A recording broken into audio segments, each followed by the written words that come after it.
Here's some play! And who knows what this team may do. Oh my goodness.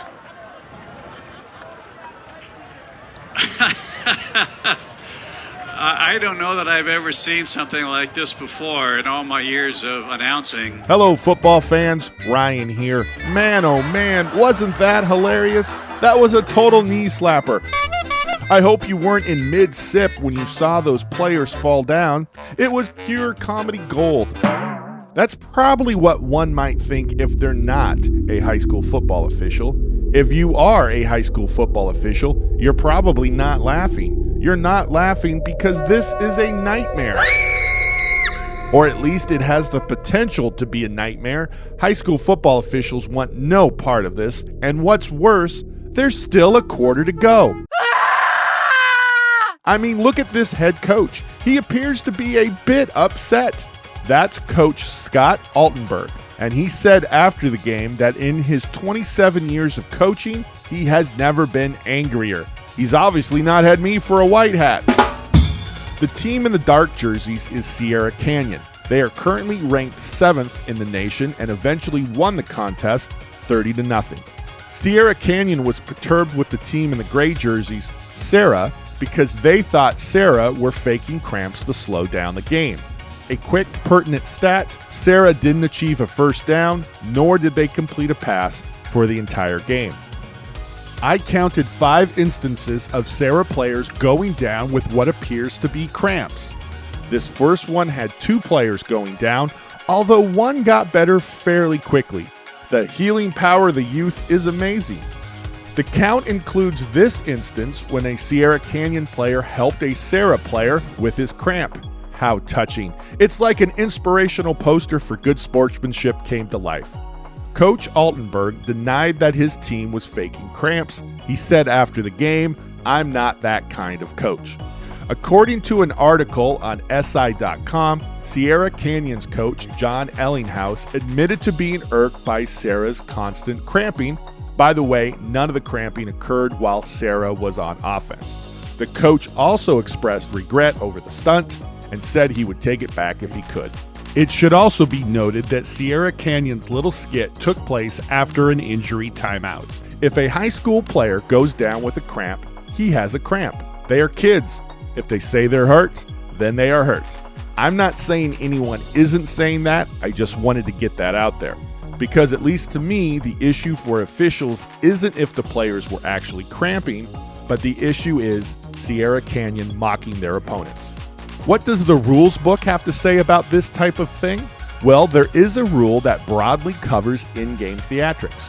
Rule 9, Section 9, Article 5 reads, "Neither team shall commit any act which, in the opinion of the referee, tends to make a travesty of the game." I think 10 players faking cramps qualifies for a travesty. This rule comes with the stipulation allowing the referee to enforce any penalty they consider equitable. Meanwhile, Rule 9, Section 6, Article 4E states, "It is illegal participation for a player to be lying on the ground to deceive opponents at or immediately before the snap." I don't think Sierra Canyon was trying to deceive Sarah. They were straight up mocking them, so I don't think this rule applies. One could employ Rule 362E, which says a delay of game foul is any conduct which unduly prolongs the game. That, however, only comes with a 5-yard penalty. If one wanted to fish for more fouls, there are rules governing when substitutes and non-players can come onto the field. There is a rule about players leaving the bench, but that's for a fight. We don't see a fight, and none of the articles I read about this game mentioned a fight. Bottom line, there's a lot going on here, and if a crew is so inclined, there are fouls aplenty. What did the crew call? I'll play their ruling in just a moment, then I'll tell my ruling, and then you'll tell your ruling in the comments section below. We really want to hear what you would have done. With that being said, I don't want anyone to think I'm second-guessing the crew, although it definitely feels like I'm second-guessing the crew. Hey, I'm an official. Officials make rulings. That is what we do. Even so, I wasn't at this game. I watched it with none of the stress and pressure that comes from actually being on the field and officiating. In other words, I'll be giving you the view from cruising altitude. I trust the call made by the crew because they were there and they had a real feel for what was actually going on. Now, let's hear their call. My only guess, and it's a shot in the dark, is that it's a delay of game penalty.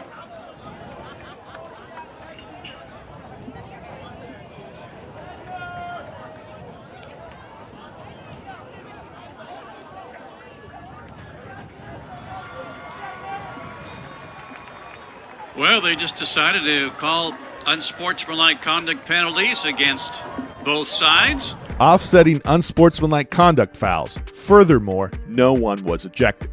Okay, here's what I would have ruled.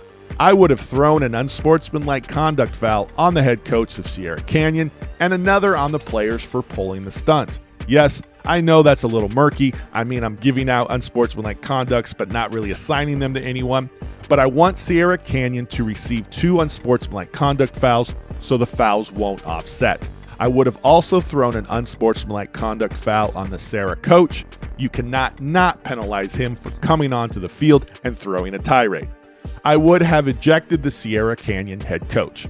If he told his kids to mock their opponents, I can't trust him. If he didn't, then he has no control over his team. And again, I can't trust him. I need to land the plane, and so I need him gone. Maybe the ejection is too harsh, but I'm not enthralled by the fact that Sierra Canyon mocked their opponents with a bit of improv and nothing really happened to them. This is my ruling. I'm not saying it's the definitive ruling. No, not at all. It was just my raw reaction to the first time seeing this incident. To return to the idea of the crew having a feel for the game, my guess is this tomfoolery looks worse than it really was. The players on Sarah seemed fairly nonplussed about the whole ordeal. It appears it was the head coach who had the real issue. Also, the crew may have sensed or deduced the cramps were slightly manufactured and therefore offsetting unsportsmanlike conduct fouls were more than fair. The crew was probably like, Sarah, you got away with something. The stun is your comeuppance. Sierra Canyon, what Sarah did obviously didn't work. You're gonna win the game. Just get over it. Now, let's play football. This line of thinking is supported by what Sierra Canyon head coach John Ellinghaus said after the game. He said, I really thought our kids handled it well, to be honest with you. Nobody got ejected, which I thought was the right call. Both teams did a good job of calming down. One thing I really liked is after signaling the foul, the White Hat rolled the game clock, allowing the final 8 seconds of the third quarter to tick away. The next play started the fourth quarter. I like this because let's just start fresh with the new quarter. By the way, that fourth quarter went off without a hitch. Kudos to everyone for that. Kudos to both teams and the officiating crew. As you probably guessed, the teams did not shake hands after the game. Now it's your turn. Please share your wisdom, insights, and experiences in the comments section below. We have the best commenters in the business, so make sure you join the discussion. If you've enjoyed this video, and we hope you did, please like and subscribe. Thanks for watching, and we'll see you next time on Here's the Play.